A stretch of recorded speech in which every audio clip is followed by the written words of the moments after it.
Have you ever felt that weird wave of negative energy from someone and just wished you had a shield? Well, today we're diving into a fascinating idea of protection, one that's actually rooted in an ancient story, and a surprisingly simple, powerful number. I mean, it sounds almost too easy, right?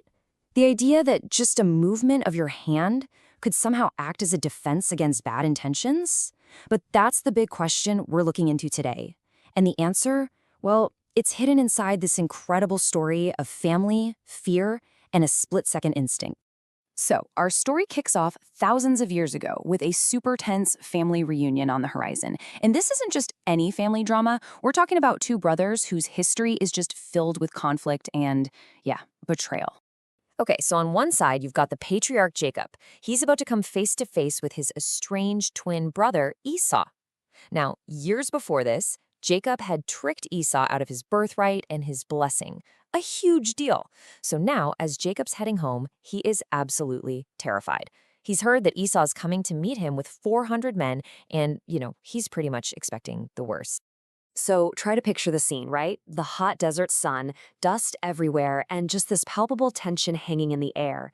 After years apart, fueled by all this anger, the two brothers are finally about to meet. Jacob has been prepping for this. He sent gifts on ahead, he split up his family just in case there's an attack. He is preparing for an all-out fight. But when that moment of truth finally comes, his body just reacts. Pure instinct takes over. He extends his open hand.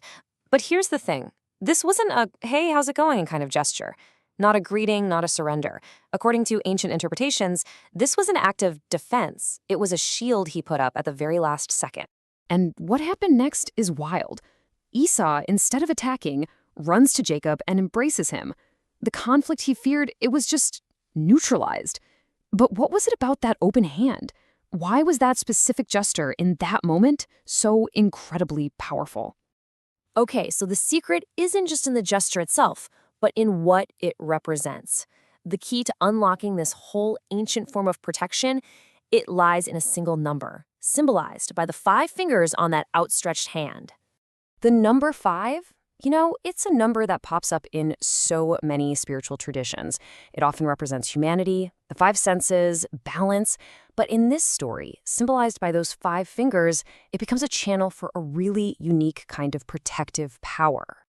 And this brings us to a symbol you've probably seen before, the Hamsa. It's really common across the Middle East and North Africa, and it's an ancient amulet for protection. That open hand is a direct link to Jacob's gesture, and its power is tied not just to the number 5, but also to the 5th letter of the Hebrew alphabet, He, which is a symbol of divinity and the breath of life. And the key word here is definitely neutralize. See, the whole point of the Hamsa, or this protective hand, isn't to attack or to fight back with even more negativity.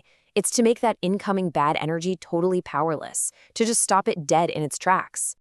So how does this whole neutralization thing actually work?